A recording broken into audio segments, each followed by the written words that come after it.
Bye. Rosa, Tiffany. thank you so much. That was so nice of you. Oh, I so enjoyed that. It was When my pleasure. when we first started and we were like, we're gonna run over, and I was like, who's next? And I was like, Rosa's in for it. She'll be fine. Know me. We're good. We'll be good to go. Yeah, it's so great to nerd out on stuff like this, and I like that's what I love this year about like this mix between like lecture and dance that we got Yeah. going on. Like we can nerd out together, we can dance together, we can do everything Yes. in our This is practice. such an incredible mix. Yeah, it's so different than what we've done before because we usually like I usually try to sneak lectures in on everybody. Guys, if you're watching, I try to be really sneaky and I'm like, "Hey, here's all this really cool dance stuff, but by the way, did you notice there's like four lectures in there? They're really cool." And then this year I was like, "Fuck it. Let's go." I'm so psyched for the lectures. Yeah. I'm so excited. So, your portion of the belly dance bundle is a drum solo, but it's Delicious Pauses drum solo. Yes. Yes. Yes. Yes. I've been wanting to do this for years. Um, and so yeah, so it's really nice to kind of have the outlet for it and a deadline for it. Mm-hmm. Because I'm that's how I get things done. I'm here to give people deadlines. You want to get things done? Just come be part of the bundle. I'm in. Yes. Let me know. So yeah, I'll be filming this probably the first week of November, and then I'll be doing all the editing and all the whatever post support work. Admin. Yeah, so definitely excited to put this together and really watching the what is it, the challenge, and Mm-hmm. seeing what everybody did with the idea of a template I and like love that. challenges and the inspiration that people took from it, for like using that with the drum solo, what was hard for them, what was easier for them, what was like completely new in a way of thinking about it for Mm-hmm. them. It's so fun to see. I loved it. I loved I've it. never really seen like a combo template like that. Like do this kind of thing and then this kind of thing and then have a pause and then do this kind of thing or whatever. And I was like, "Oh, well it's like I think it's what students want when I tell them to improv. Yep, exactly. Or like go create, like go make something, go choreograph, go make a combo, go be creative and they haven't gotten to the point yet where they're comfortable with that. Yeah. This is like what you did in the challenge to me felt a lot like a middle ground where it was like you go and do whatever you want. It's all up to you. But if you need some guidelines, here's like 1, 2, 3, 4. Here's your 8 count. Put it in there and make it work. Yeah.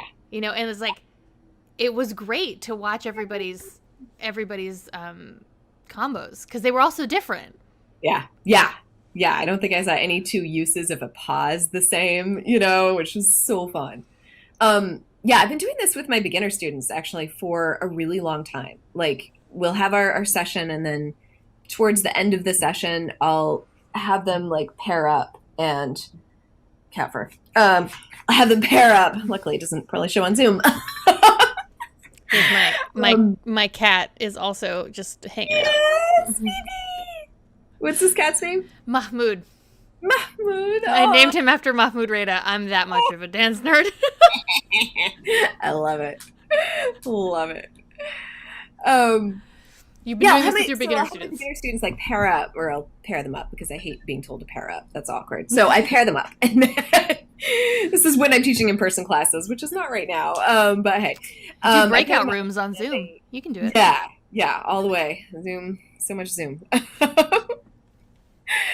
um, yeah, and then I have them create, like saying, take one smooth movement or two smooth. What I usually do is like two smooth movements and one accent or sharp movement, one staccato movement, and or the other way around. And I have them make a little sandwich, so it's like sharp movement, smooth movement, same sharp movement, different smooth movement. So like that's their first sort of toe dip into deliberately creating their own combination, and it's really really fun to just see that creativity start to flourish and be like, oh, I can do this.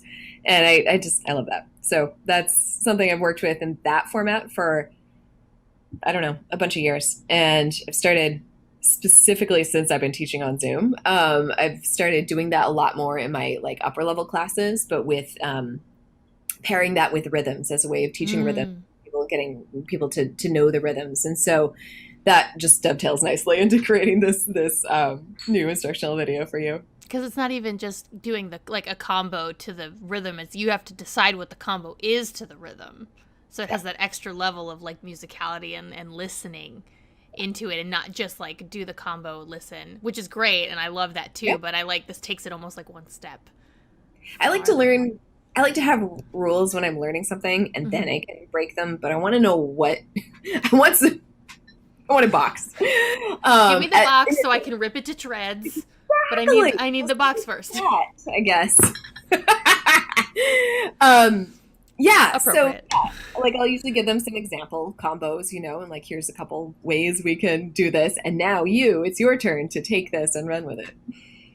That's excellent. It's So been really effective. It's been so nice to see everybody learning in that way. it it really did. It made such a great challenge because when I watched it, I was like, oh, and I was like, I wonder what people are going to come up with. And like people in the chat are saying that they absolutely loved Oh, the hooray! challenge. Also, Sarah would like to take a moment to fangirl on your makeup look today. Aw, thank you. Thank I got to you. pass along the compliments. I You appreciate got to. that. So My anyone, brightest possible lipstick for you. I almost did it, but then I was gonna be here for like 7 hours, and I was like, I don't think I want to wear bright because I usually do bright red lips. That's my thing. I'm like super Right. 50s, but like not all day. Not So for an hour live um, stream. everyone who is listening, if you have questions for Rosa about anything at all, put them in the chat. I've got it right here, so I can pass them Woo. right along. But while we wait for those, or if they come, sometimes people are shy. I want to know with delicious pauses Yeah. when we talk about delicious pauses, when we did the podcast, when we have this conversation, what I hear from dancers all the time is that right they don't slow down. Like they listen to this and they're like, this sounds like such a great idea because I don't do that. Yes. Yes. And I think as teachers we see it a lot in our beginner students, like just the like 1.5 times speed button gets pushed Of and you're just like, course. but it We feels all slow when know. you're dancing. So my question for you is for people who struggle with this, right? What is your recommendation for them while they're dancing to like to slow it down? Because when you pause, you're like, I've been paused forever. I've been here for 60 million minutes and everyone is so bored. And in reality, it's been 2 seconds, If right? that. If that. So how do we get past that moment? How do we like, how do you make it through the pause without giving in to the urge to move? Because it's so powerful. It's really true. I mean, the number one place where I start is with breath and taking an exhale, a nice long exhale that matches like the phrase of the music, and breathing out and like doing a rounded movement with that breath. Mm. And that helps me. So that's the first thing. But then also like remembering to take that moment to feel. And it's hard to remember when you're in the moment. So you have to practice this sometimes. But it can be a really magical feeling to be on stage and to take that breath and to do that movement and like feel yourself feeling that movement. Like horizontal eights, something like that. Like I love how that feels on my side, on my lower back. I just love the feeling of that movement. Mm-hmm. So if I just take one hip around real slow, I can enjoy that sensation. Mm-hmm. Yeah. Absolutely. And So share that feeling. that brings us into you have different types of pauses. Like when you first put this all together, I took a workshop from you back in LA, like I don't know, 2011, 2010, Yeah. and I bought your DVD. I actually still have it. It made the cut of like what DVDs are gonna. You can't see them. There's too many balloons. But there's like a little handful of DVDs I still have, and yours is one of them. Oh, that's amazing. So can you talk about like these different kind of pauses that you kind of like discovered while you were really working into this method? Because like pausing doesn't necessarily mean standing still. Absolutely. Yeah. So Yeah, so the type of pause that I just mentioned, that's what I call a drawing out the musical phrase pause. And it's actually a pause, but it's more of a slow down. It's like a trail off almost, as opposed to like a stop. You're kind of bending time with that pause. And it can be really magical. It can either be like a relaxed into it pause, or it can be like a uh slow it down, what am I going to do next kind of pause. So you can bring different feelings to that. Which, Anticipation. yeah, Bring it in. yeah, absolutely.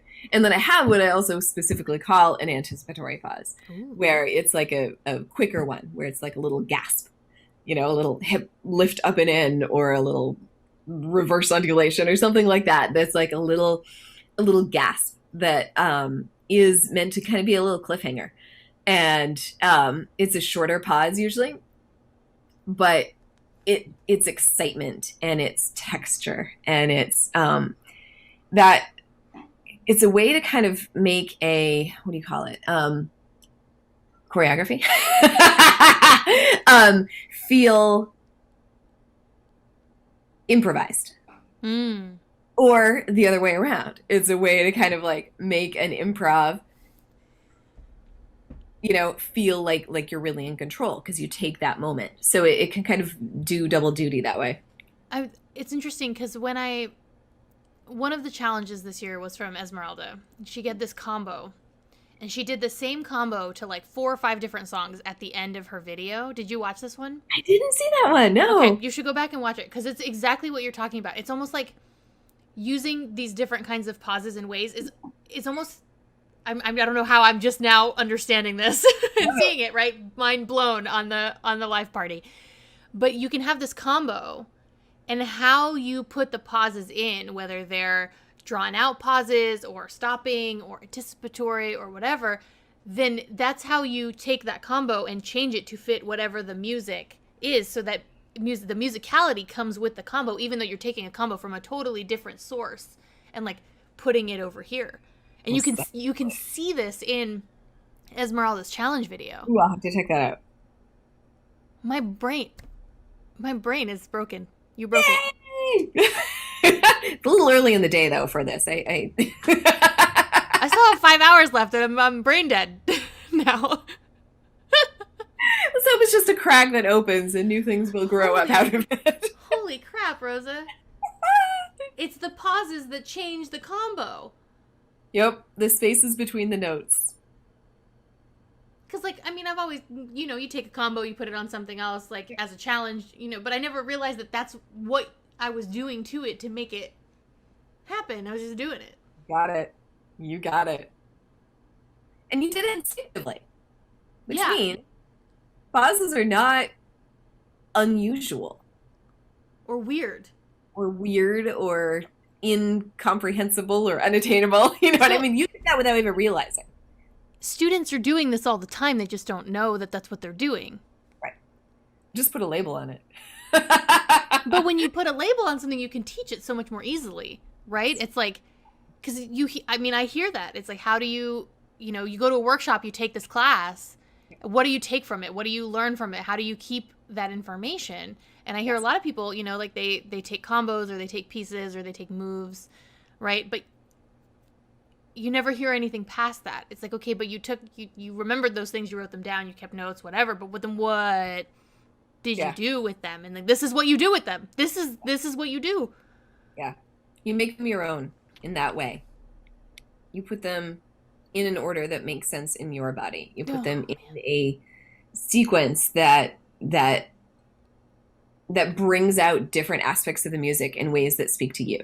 Are you trying to highlight that violin? Are you going to hold over that violin? Or are you going to go with the rhythm at that moment in time? Are you going to have everything much closer together? Or is it going to be a longer, more drawn out situation? Yeah.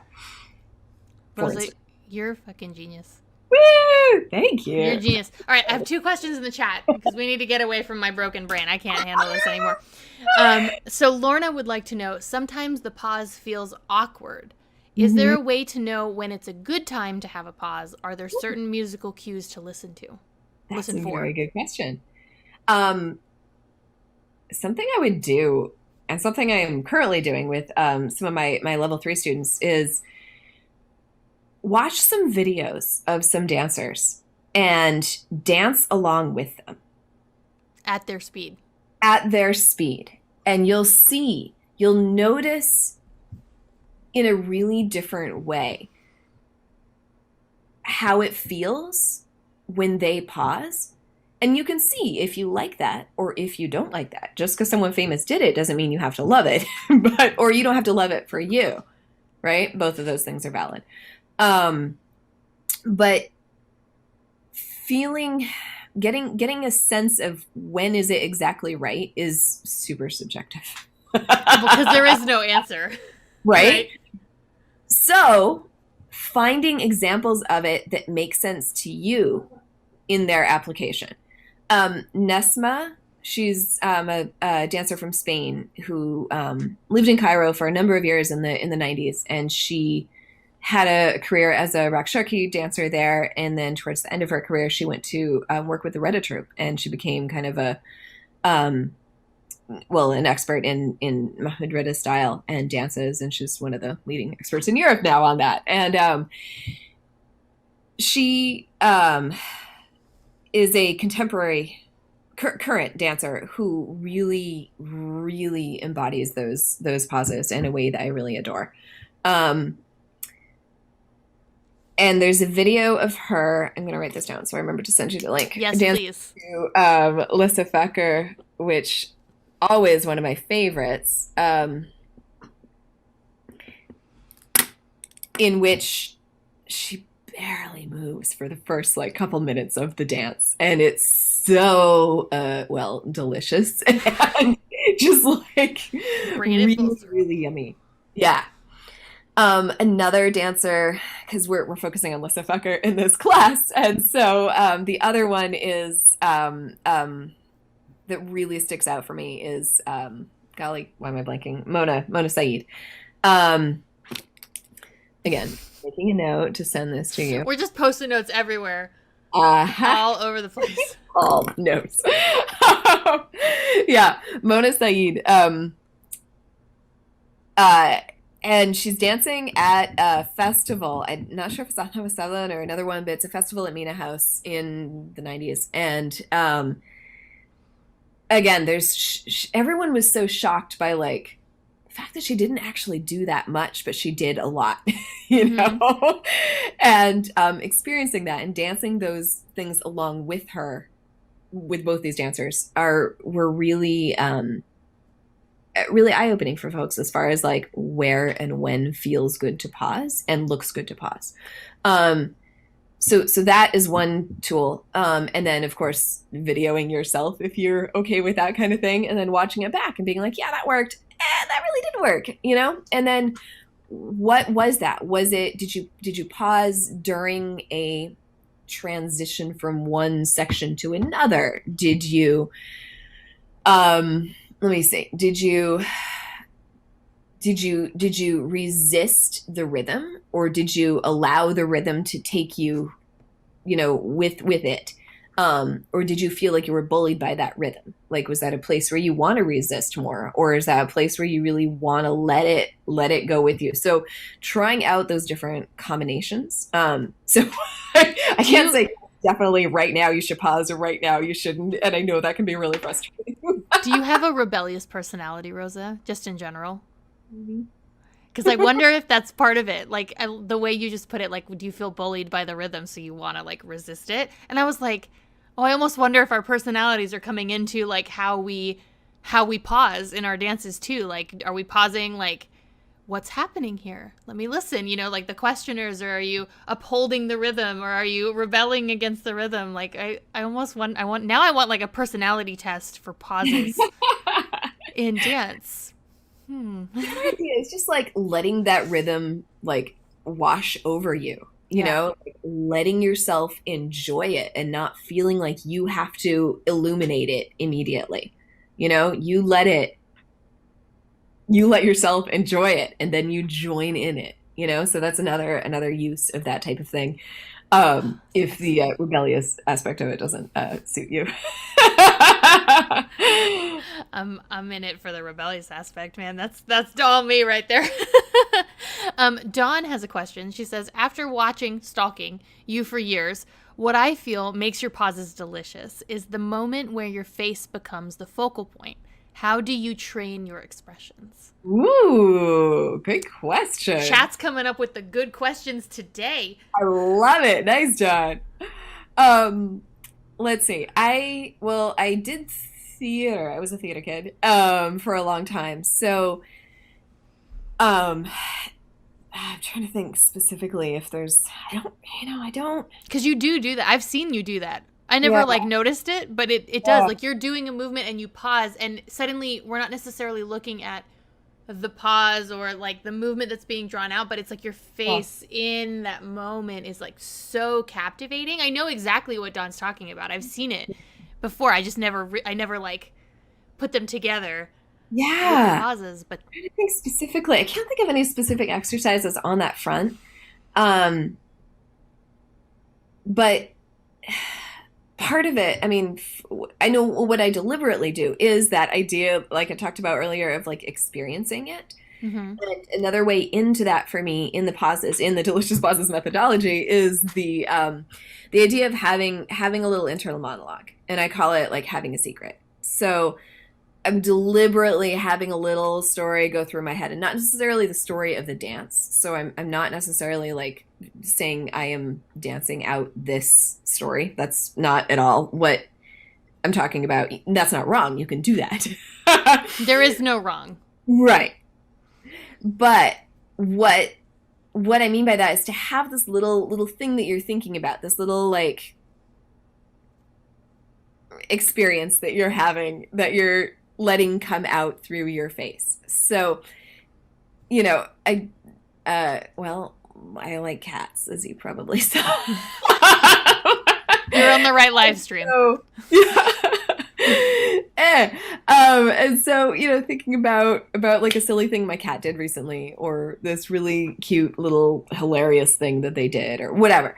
Like one of them, we've seen it twice now. He kind of just sits there, sleeps, and then eventually he just goes bonk. And it is really funny, really adorable. And so just having like something like that, whether it's like a funny cat, or whether it's like, a bracelet that you found that you're really excited about, or a gift that you were given that really makes you feel joy that someone thought of you and, shared this thing with you, or having your secret, and having that be a deliberate part of your practice. Therefore, you will remember it when you're actually on stage, when everything flees your brain. And that actually gives you something to tune into. Yeah. Yeah. I actually took I used to study with Princess Farhana out in LA, and she would always teach this. And one of the ones that she would tell us is that she used to, I don't know if she still does, but she used to write like Fifi Abdu in the band of her underwear. So that like and that was like one of her secrets. Brilliant. And it's like that is just so Farhana if you know her, but like it always stuck with me, like that idea of a secret. And it was just such a ridiculous thing to like have like in your head while you were dancing, but it really does, like, if you're going for that kind of like silly personality, or like however you want to take the secret, it's like, well, yeah. I have like this ridiculous secret, or you can be like, like you don't know what's going on, like you can make it sultry, like you can choose the secret and then fit it to the emotion that you want your face to be portraying during the time. Absolutely. And it's such a good way to like really do it. And then if you can do that and get into the music, like it really does pull it out of your face, like in a way that practice it enough, it becomes second nature. Yeah, if you don't, just like anything. Yeah, I know every single person on this stream when they first started shimmying was like, this is never gonna be normal. This is the same thing. It's just different. It's a different part of your body. Yep. All right, Rosa, thank you so much for joining me. Thank you so much for being part of the bundle, for allowing me to give you a deadline for this course and creating it for us. It's absolutely excellent.